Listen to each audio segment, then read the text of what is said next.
Saya cerita, terus tanya-tanya, oh samalah kita punya background yang sama. Saya mau tanya boleh nggak? Ini kan ada non-Kristen nggak? Ada non-Kristen? Ada? Nggak ada ya? Ada nggak yang non-Kristen? Jadi saya bisa tahu audiensnya siapa. Semua Kristen ya? Walaupun KTP mungkin ya. Nggak apa-apa. Oke. Saya mau sharing tentang sifat Allah yang sesungguhnya. Ini hal yang penting dalam kehidupan kita ya. Karena kekristenan itu bukan agama. Tapi kekristenan itu tentang pribadi Yesus. Kristen itu tentang Injil kabar baik. Kalau agama, kamu berbuat baik, kamu akan dapat pahalanya, kamu masuk surga, diselamatkan. Kamu buat jahat, kamu akan ke neraka. Nanti pahala dan kejahatannya ditimbang, kata orang kan, banyak mana. Itu yang membuat kehidupan kekristenan kita menjadi capek dan frustasi. Saya mau cerita nggak panjang-panjang ya, karena ini yang penting, saya hanya ada waktu 30 menit. Membuat kita frustasi kalau kita tidak mengenal Allah kita itu seperti apa. Kira-kira kalian kalau berbuat salah pasti takut dihukum kan? Aku juga sama. Bikin salah. Waduh banyak kesalahannya nih. Waduh dihitung-hitung gue nggak bisa buat bener. Udah saya buat yang nggak bener sekalian. Ke neraka juga sama. Karena saya frustasi. Karena saya tidak pernah tahu ada satu pribadi yang tanpa dosa, yang ilahi, yang dari sorga menjadi manusia, rela mati menggantikan hukuman dosa saya supaya saya ini orang yang berdosa tidak mengalami hukuman. Saya nggak pernah tahu itu. Saya taunya beragama Kristen. Saya tidak pernah mendengar Injil. Injil itu tentang Yesus yang datang menjadi manusia, mati buat kita supaya kita nggak dihukum. Enak dong bikin dosa terus. Nanti saya cerita ya. Tidak seperti itu. Saat kamu terima Yesus, Dia tinggal di dalam kamu, kamu tidak ada keinginan untuk berbuat dosa lagi. Tapi bisa jatuh dalam dosa nggak? Sangat bisa. Tapi itu bukan satu gaya hidup kita yang baru. Itu sebagai apa? Seperti ikan ditaruh di darat. Dia nggak tahan lama-lama. Dia mau ke air sama. Karena kita hidupnya dipindah dari gelap ke dalam terang. Nah, saya juga karena kesalahpahaman saya tentang Allah sejak dulu, ditambah dengan tipuan si jahat, tau nggak iblis itu kerjanya ngapain? Dia nipu. Saya mau tanya lagi nih, yang masuk di sini di bawah 6 bulan siapa? Di bawah 6 bulan ada? Baru di bawah 6 bulan ya? Berapa bulan? 1 bulan? 2 bulan? Oke, yang lain di atas 6 bulan kan? Nah ini, kalian ini lagi masa-masa transisi. Mau berubah atau enggak nih, aduh capek nih, ya nggak gitu nggak? Nah, saya bisa ngomong gitu kenapa? Saya pernah ngalami di area kalian. Nanti saya akan cerita. Saya pakai narkoba itu intensif dari tahun 94 sampai 2006. 12 tahun. Pakainya itu gila-gilaan. Karena saya sendiri dulu itu bandarnya. Bandarnya, pabriknya juga. Uangnya banyak banget. Tapi apa? Uang setan dimakan jin, tahu nggak? Habis minus. Nah, saya nggak mau cerita itu dulu, tapi saya bilang kenapa saya bisa jatuh ke dalam situ? Karena si iblis itu datang menipu kita. Dia bilang Tuhan itu seperti yang kita percaya pada agama pada umumnya. Kalau kamu baik, dia baik. Kalau kamu jahat, dia akan siap-siap kamu dihukum. Dan aku tidak pernah berbuat baik karena segini. Udah deh gue bikin dosa sekalian aja. Sekalian, tanggung dong. Jadi aku nikmati semua kehidupan dosa. Karena ujungnya pun ke neraka. Jadi kalau orang ditakut-takutin, lu pakai narkoba ke neraka lo. So what? Gue ini ke neraka. Iya nggak? Nggak takut. Dia nggak pernah tahu, tapi kalau kamu dikasih tahu, ada pribadi seorang pribadi yang mengasihi kamu. Dia mau kamu hidupnya tidak terikat. Dia mau kamu hidupnya merdeka. Merdeka itu sebenarnya bukan apa? Kita merdeka bukannya bebas ngapain, tapi kita merdeka dari hal-hal yang buruk. Itu yang Tuhan mau. Merdeka manusia dengan Tuhan itu beda. Nah, karena kita salah memahami karakter Allah, sifat Allah, akhirnya kita salah paham sama Tuhan. Dan iblis selalu menggunakan isu ini membuat kita apa? Nggak percaya sama Tuhan. Sepertinya Tuhan nggak mengasihiku sepenuhnya. Sepertinya aku dicari-cari kesalahannya. Iblis mulai kapan itu? Karena kalian semua Kristen, aku cerita tentang Alkitab, tahu dong minimal dong Adam dan Hawa. Pernah kan Adam dan Hawa itu diciptakan segambar serupa dengan Allah. Tapi suatu saat iblis masuk ke Taman Eden itu dalam bentuk ular, menipu Hawa, istrinya. Karena Hawa tidak mengerti firman dengan benar. Artinya apa? Adam sebagai sumber, ini cowok semua nih ya. Kita laki-laki itu Tuhan mau pakai sebagai sumber, sebagai imam, nabi dan raja untuk nanti yang belum berkeluarga. Kamu sebagai imam nabi bukan hanya untuk istri dan anakmu, tapi sebagai imam nabi, raja di atas keluargamu, untuk papamu siapa, pokoknya kamu Kristen, laki-laki, kamu imam raja. Tanggung jawab apa? Seorang imam membawa keluarganya kepada Tuhan. Seorang raja mencukupi kebutuhannya. Seorang nabi itu membawa pesan dari Tuhan. Adam gagal membawa pesannya kepada Hawa secara komplit. Sehingga Hawa ditipu, dibilang apa? Ular datang masuk. Kan mereka dilarang nih. Dilarang makan buah pengetahuan dan baik dan jahat. Bukan semuanya, ada 2 pohon kan, pohon kehidupan dan pohon baik. Tapi ular bilang apa? Tentulah Tuhan berfirman, jangan makan semua pohon di Taman Eden. Padahal cuma 1. Dia jebak kita nih. Iblis selalu menipu kita. Dia nggak bisa masuk dalam area hidup kita semaunya. Dia harus meminta izin sama kita. Izinnya apa? Kita percaya tipuannya. Akhirnya apa? Hawa bilang, enggak, aku boleh makan, tapi pohon itu yang 1, pengetahuan dan baik dan jahat, aku nggak boleh makan dan tidak boleh raba. Raba tidak ada dalam perintah Tuhan, dia tambahin. Nah, ular tahu, iblis tahu bahwa ini bisa ditipu. Oke, dibilang kalau kamu makan, kamu nggak akan mati, kamu akan seperti Allah. Padahal mereka sudah jadi seperti Allah, makanya si Hawa makan buah itu. Hari itulah manusia jatuh dalam dosa. Dan tadinya manusia ditetapkan menjadi hidupnya kekal, memperbesar kapasitas Taman Eden ke seluruh bumi. Hari itu Adam dan Hawa diusir dari Taman Eden. Tuhan jahat ya? Enggak. Tuhan nggak jahat. Kalau dia nggak diusir, dia akan makan dari pohon kehidupan.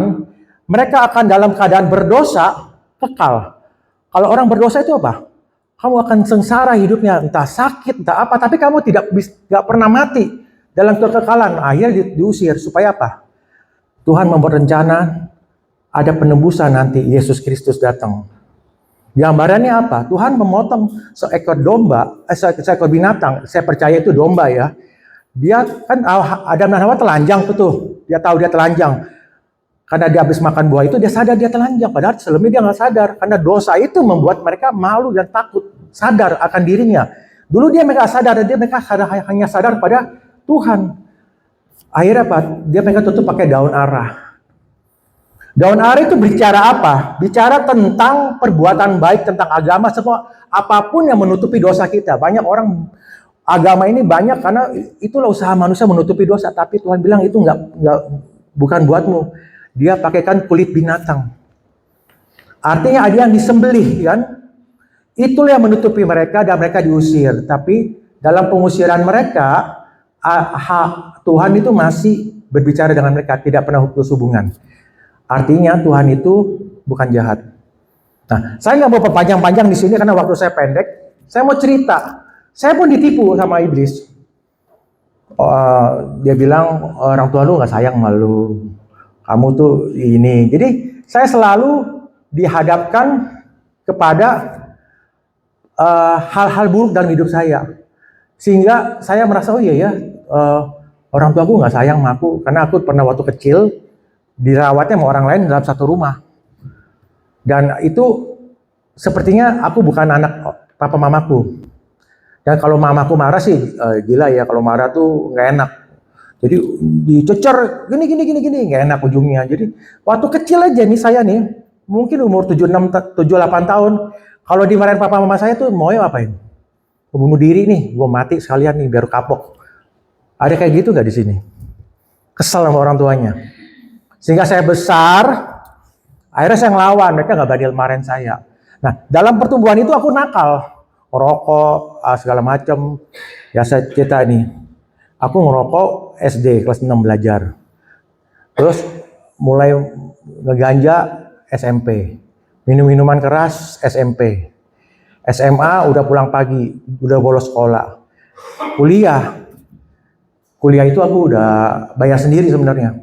Udah kamu nggak usah bayar aku kuliah ke bapakku, karena kamu ngatur-ngatur, udah saya bayar sendiri. Kerjanya ngapain? Yang ilegal semua, supaya dapat uang. Teman-temanku anak-anak nakal, tapi aku di sana diterima. Jadi aku jadi orang yang diterima di tempat yang nakal. Ya udah aku ikut mereka, caranya gimana dapat uang ya. Nah, tahun 94 itu pertama kali ekstasi ya. Nggak tahu ekstasi ya? Tahu nggak? Pura-pura nggak tahu nih. Ekstasi itu booming ya. Saya pakai ikut-ikutan temen, iseng pakai, enak, mau beli nggak ada duit. Akhirnya apa? Kita jualin, dapat untung kita pakai kan? Lama-lama ketemu bandar gede. Bandar gede, ternyata dia sindikat. Dia masukkan barang itu dari Belanda tuh bisa puluhan ribu butir. Aku jualin di sini. Uangku banyak. Yang selama ini aku buktiin orang tuaku. Kalian ribut soal uang, dikit-dikit soal uang. Aku bisa punya uang waktu muda dengan banyak. Tapi saya nggak pernah pulang ke rumah. Saya 8 tahun itu di luar rumah. Karena saya nggak mau ada masalah apa-apa ke rumah. Jadi saya hidup di luar itu, hilang kontak dengan keluarga saya. Hidup dalam dunia ini. Tahun 96 itu ada sabu masuk. Kita masukin. Sampai satu saat itu, aku pas kita bikin sendiri juga, bukan meracik ya, bahan baku itu datang. Karena saya sebagai tester kenapa? Orang yang tertolak itu mau menyenangkan semua orang. Aku menyenangkan teman-temanku. Ini cobain, padahal aku di tester nih, racun kasih saya pakai. Dia coba-coba nih. Akhirnya jadi bisa. Tapi terjadi percobaan saya, tapi saya jadi pinter. Saat tukang masak yang masuk penjara, saya suruh masak. Oke. Uangnya banyak banget. Tapi tahun 2000, teman saya satu persatu yang dinding satu saya, 3 orang. Tadi saya cerita sama Alek, dia kenal juga. Papanya ternyata teman saya itu. Baru keluar penjara ditembak mati. Iya. Tapi dia mau berubah, saya tanya. Ternyata dia kan orang Surabaya, orang Malang kan. Kenal. Oh itu temanku, saya bilang. Nah, akhirnya saya sebut namanya, 3 orang temanku, link dekat tuh mati. Udah, saya takut kan. Tadi saya takut mati. Karena udah nekat. Aku udah siap sebelah kuburan, sebelah penjara. Jadi nekat sekali. Tapi hari itu aku takut jadinya. Nah, aku stop pakai, tapi mesti nggak bisa stop pakai. Stop berhubungan dengan mereka. Tapi lingkunganku, yang orang-orang ini aku stop. Aku nggak berhubungan dengan mereka, aku ganti nomor telepon. Tadinya pakai gratis, belinya murah harga pabrik, harus beli harga pasaran. Kira-kira 1 hari 2-3 juta aku harus keluarin uang itu buat pakai. Selama 3 tahun, kaliin aja. 3 juta kali 365 hari kali 3 tahun. Itu minimal, belum ongkos happy-nya. Uangnya habis kan? Habis. Nah, saat itulah saya terpuruk. Kan saya itu punya anak 1. Masih pakai. Beli susu anak 200.000 atau beli paket sabu. Beli paket hemat. 200.000 juga pakainya apa? Nggak ada rasa di tubuh saya. Cuma sugestinya itu nggak enak ya. Saya dulu kalau pas lagi uangnya lagi banyak, sabu nggak ada, saya beli kokain. Lagi nggak ada nih, sisa-sisa orang nih, saya ambilin, saya kerokin. Tahu kan ya, sisanya kan dikerok. Udah kayak sampah hidupnya. Uangnya habis, terikat. Siapa bilang nggak mau lepas? Pasti mau lepas kan kalian kan? Masalahnya saya tanya lagi nih, saya sering pelayan di penjara ya. Sering ketemu teman-teman, teman saya dekat, lu udah capek belum? Karena udah deket kan. Kalau belum capek, lu pakai HP mati, saya bilang. Karena dekat. Artinya apa? Kalau belum capek kita dengan dunia ini, kita akan keluar dari sini pakai lagi. Percaya nggak? Di sini kamu nggak pakai karena kamu nggak ada lingkungannya. Tapi saya puji Tuhan, saya tanya si Alex, tempat ini bebas. Kapan mau pulang bebas, bukan seperti tempat lain yang di kerangkeng, yang harus bayar kan. Jadi di sini saya tahu orang-orang yang di sini orang-orang yang mau sembuh, yang masih bertahan. Tapi di sini kan kamu lingkungannya nggak ada ini mendukung. Di luar sana kamu akan menghadapi lagi. Kamu kecewa, kamu kesel, hatimu kesel, kamu pakai lagi. Itu lingkaran setannya. Nah, saya sedang bercerita ini apa? Saya mau cerita tentang satu pribadi yang bisa melepaskan kamu selamanya. Dia tinggal di dalam kamu, dia yang akan membuat kamu tuh puas. Tidak lagi cari-cari kepuasan yang lain. Karena kasihnya. Nah, saya mau cerita lanjut ya. Akhirnya, singkat cerita, aku ketemu CD. Pas aku saya lagi beli paket sabu di bandar, eceran, ada paket CD. Mantan dukun santet yang bertobat. Saya curi aja. Saya seneng hal-hal yang klinik. Ternyata hidup saya itu dulu bukan hanya karena hidup dalam dunia malam. Jadi, lu pakai ini, pakai jimat, pakai apa? Supaya kita bisa aman dari polisi. Wah, dia saya ikutin. Pakai susuk, pakai jimat, ke guru ini, gini, ke kuburan, keramat. Ya, pernah saya sampai satu saat, yang paling aneh nih, telanjang bulat di tengah kali di hutan. Di Majalengka. Minta ilmu. Benar. Wah, itu.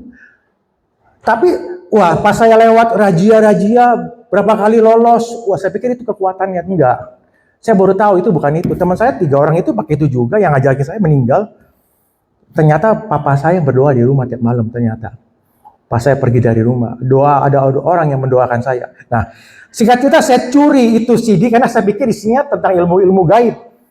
Ternyata isinya tentang firman Tuhan. Saya nonton CD itu, saya hari itu bertobat dari dosa apa? Dosa kuasa gelap saya, okultisme. Hari itu saya bilang, Tuhan, saya orang paling berdosa. Ini adalah kekejian di hadapan Tuhan. Perzinahan. Aku gak mau masuk neraka. Hari itu aku takut neraka. Kenapa? Ada hancur-hancuran hidupnya. Udah gak punya uang. Udah gak dipercaya orang. Tahu gak tukang bohong ya, pakai narkoba ya. Bohongin orang supaya bisa beli kan. Nah, aku udah kayak gitu. Tapi hari itu saya bertobat belum dari narkoba. Karena saya disentuhnya dari situ. Hari itu dan saya ingat hanya ada satu nama Yesus yang bisa melepasin.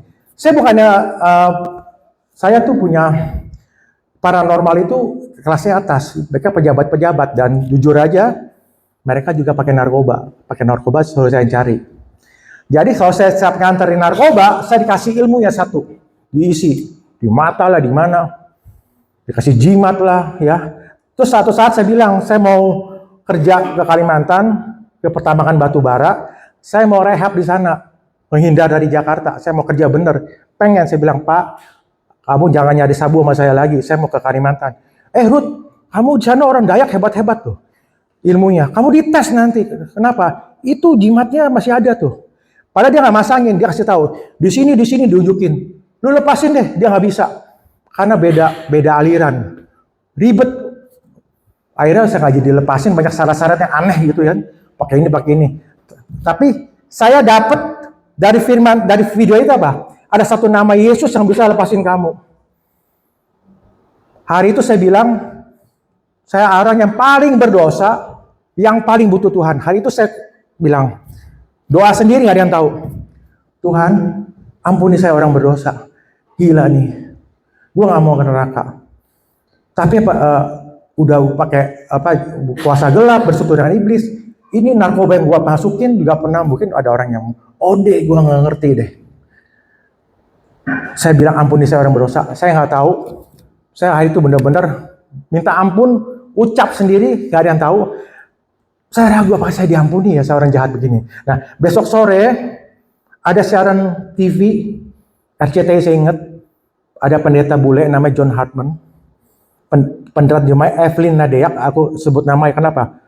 Aku paling benci sama orang Kristen dulu, makanya aku tahu namanya. Ini orang Kristen kalau di TV ngomong Tuhan menyembuhkan, nanti ada yang didoain sembuh. Tapi enggak, ini saya nggak percaya. Saya anti Kristen dulu. Nah, hari itu dia bilang, dia doa di TV habis khotbah, saya melihat seorang laki-laki muda yang sedang risau dosa Tuhan sudah ampuni. Saya lagi makan. Yang risau dosa saya nangis, saya lagi nggak sedih. Saya nangis bercucuran, nggak kuat, saya masuk kamar, saya guling-guling nangis. Itu tangisan saya pertama sejak saya dipukul papa saya umur 9 tahun. Saya dipukul papa saya pernah, dia marah banget sama saya, masa nakal banget. Itu saya melukai saya, itu yang membuat saya juga berontak sama orang. Dan iblis menipu saya, orang tua nggak sayang kamu, padahal dia sayang. Hari itu, sejak itulah saya nggak lihat orang tua saya tuh kayak ciong orang bilang. Hari itu aku nangis, tapi ada damai sejahtera, sukacita yang lepas. Saya tahu itu dari Tuhan. Nah, singkat cerita, saya mau berhenti pakai narkoba bebas. Tapi saya nggak mau dulu, nggak ada rehab kayak gini gratis, nggak ada. Yang bagus nggak ada yang dibayar mahal, ada yang di kerangkeng, ngeri lah, ngapain? Gua punya duit. Saya akhirnya cari gereja. Ada kesembuhan ilahi, saya datang. Kesana kan masa kau nih, gak enak kan? Ya konsen dong, basian gitu kan. Nyabu dulu ke gereja.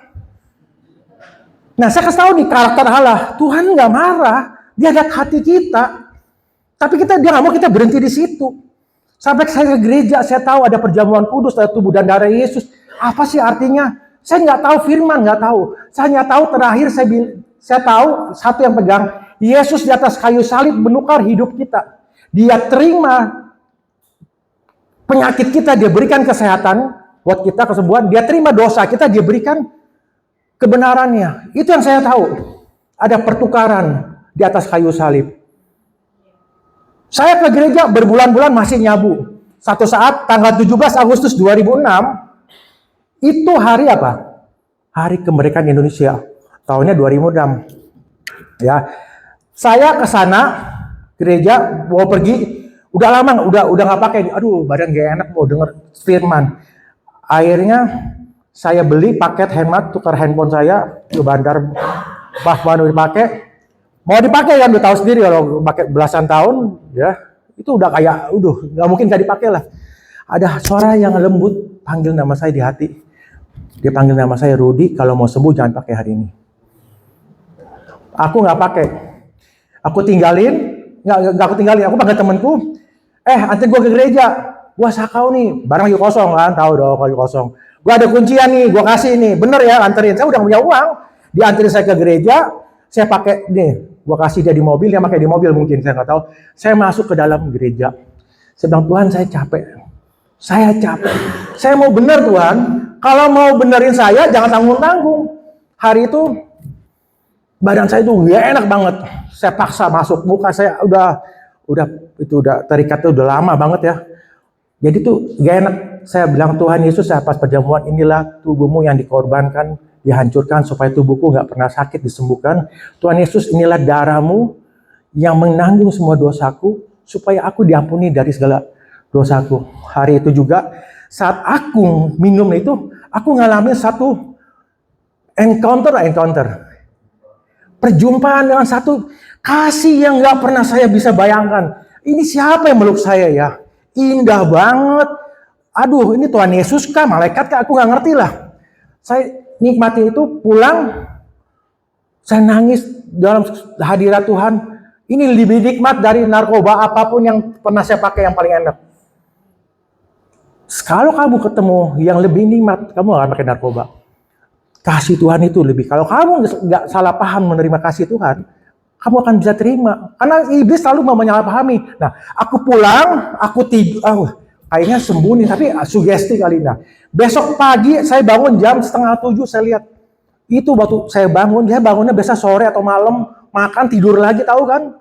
Kita udah kayak mayat hidup kan, kalau udah begitu kan. Mentalnya rusak kan. Hari itu saya bangun dalam keadaan tubuh saya seperti sekarang. Nggak ada efek sama sekali, hilang totally. Kira-kira kamu jatuh cinta nggak sama Yesus?